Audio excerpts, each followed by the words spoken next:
Hey guys, I'm here to teach you today a technique that I thought of last night, and I know it's not my own thought, but as I was going to bed, I was trying to think of something that I can video for you, and I just thought of the exposed brick and how to do the embossing paste on the outsides and make it look like it's in the kitchen and just give more texture to a card.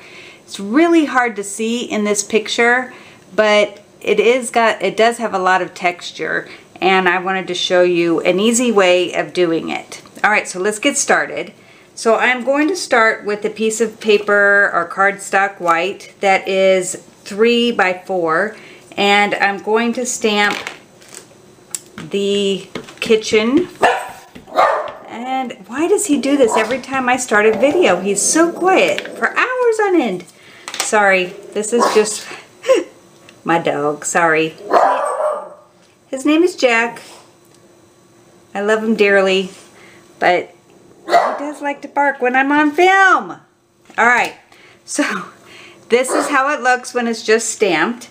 I'm going to go ahead and bring in one that I've already colored. Quit it. Sorry. So now I'm going to color in just the brick to show you how I did that, because I like to have it be multicolored. I used the cherry cobbler on here, the granny apple green, and the light black on the pipe. So I'm just going to come in here with my dark cherry cobbler and just color a couple of these. And you always want to kind of go, well, I want to go out a little bit of where the stamp is, because I think it just, oh, let me do the other one while I'm at it. Oh my goodness gracious, the whole thing just fell right out. Okay, hold on. Never had that happen before. The tube fell out. Oh no. Look what happened. I was just pulling and this came apart. So let's see if I can get it back together. Oh my. Okay, let's see if I can use the other end. Oh my, I've never had that happen. Okay, I'll use this hand. So if that happens to you, that's not good, but oh Lord. No, I don't like the brush tip because it's so much harder to... Oh. Alright, let's see if I can get it out without messing it up.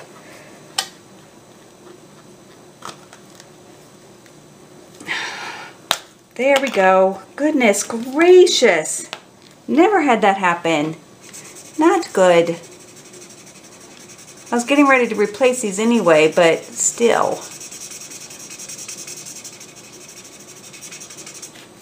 Have any of you guys had that happen to you?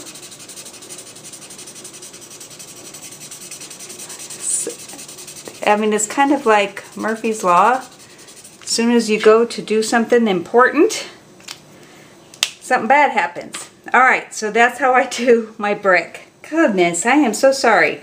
Alright, so I went ahead and stamped this onto my tape that I have that I love. That's the Post-it removable labeling tape, and I stamped and cut out.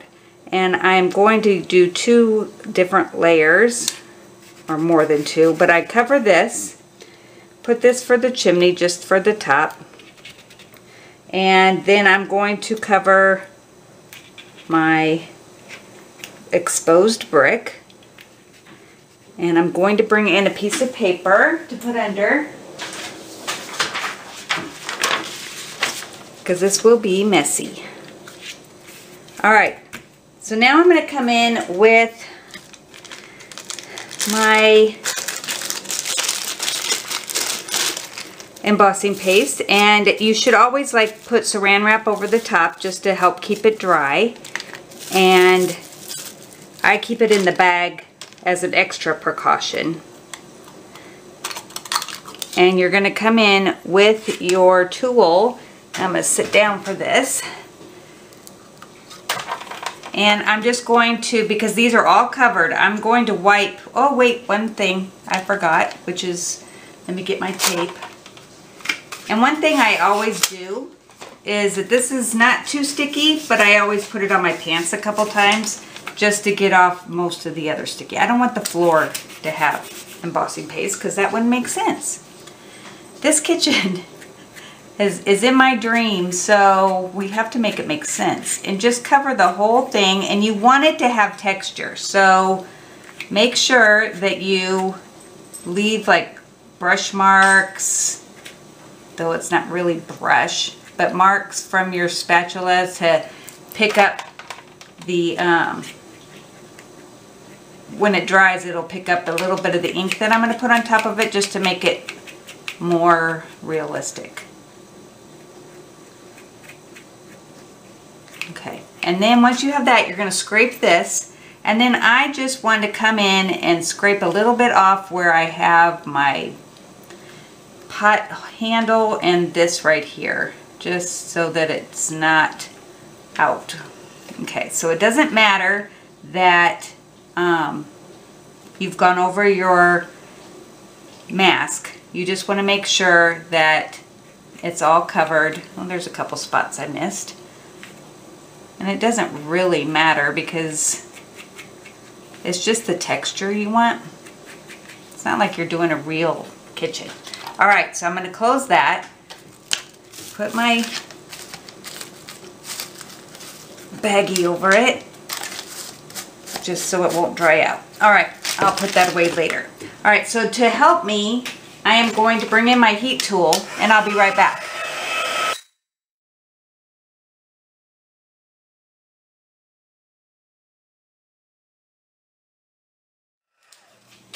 Okay, it doesn't take very long. In fact, you could just leave it and have it dry on its own and do the rest of your cutting for your card. But I'm going to go ahead and lift off what I've got. And I'm using the Pick-a-Tool, which I love because this little spatula is just stinking cute and effective. I like cute little things. All right, I'm going to take this off because I've got it over my stove.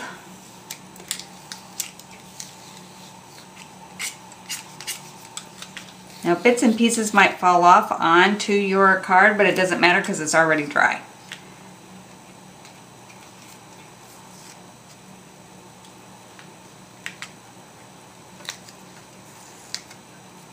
Okay, so we have it like, let me move this. So it's hard to tell. You can see it up here. Whoop, let's get rid of the little bits. All right, so let's see if you can see.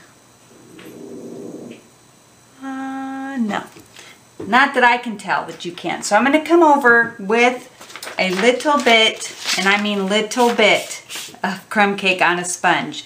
And you're just gonna, because you don't want it to look like a dirty kitchen, but you do want to be able to show the highlights.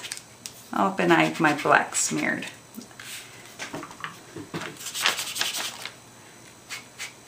So it's always good to kind of wipe off your sponge onto something to kind of give that effect. So it's not so, now you can see a little bit more. And I might be sponging around with black just so that you don't see that, but we'll pretend it's not there this time. All right, so now I'm going to come in with my crumb cake dark and just do my floor.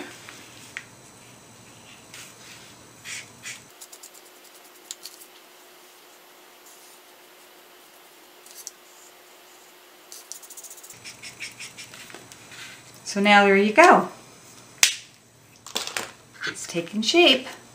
Okay, so now I'm going to come in with a piece of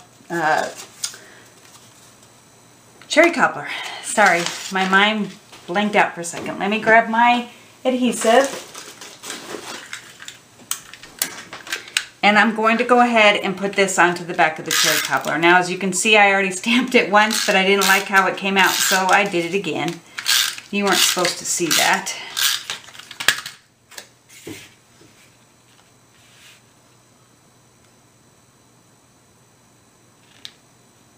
Nope. Jack, quit it.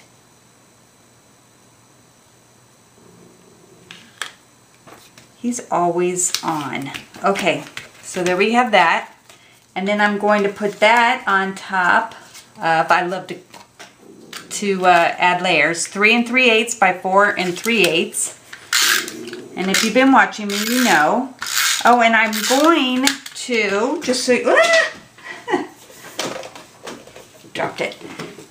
Hopefully you are still like tuned in and listening, because I am offering a free gift to you.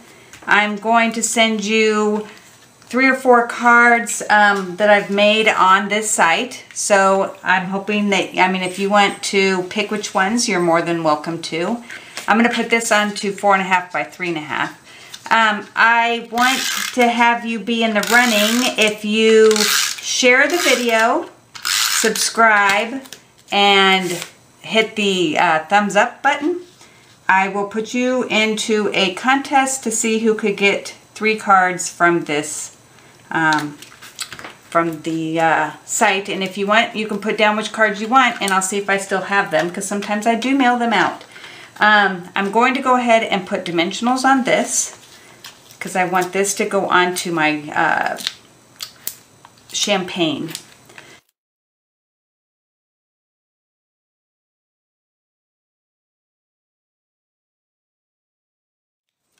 Okay, the champagne foil is 3 3/4 by 4 3/4.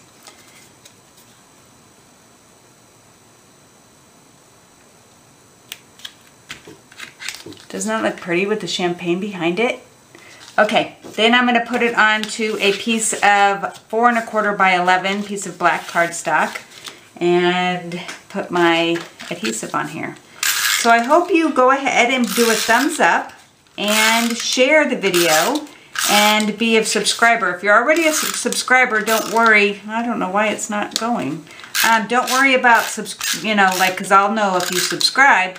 So just share it and do a thumbs up, and then you will be in the drawing. All right. So let me show you my first try, which wasn't very good. Does that look muddy or what? Yeah, I started it with crumb cake cardstock, thinking I was going to try to paint this white. It didn't work out. Oh, ugly. So you just need to keep trying, and hopefully you will come out with something that you are happy with. And I hope that you guys enjoyed this, and I will see you next week. Thank you.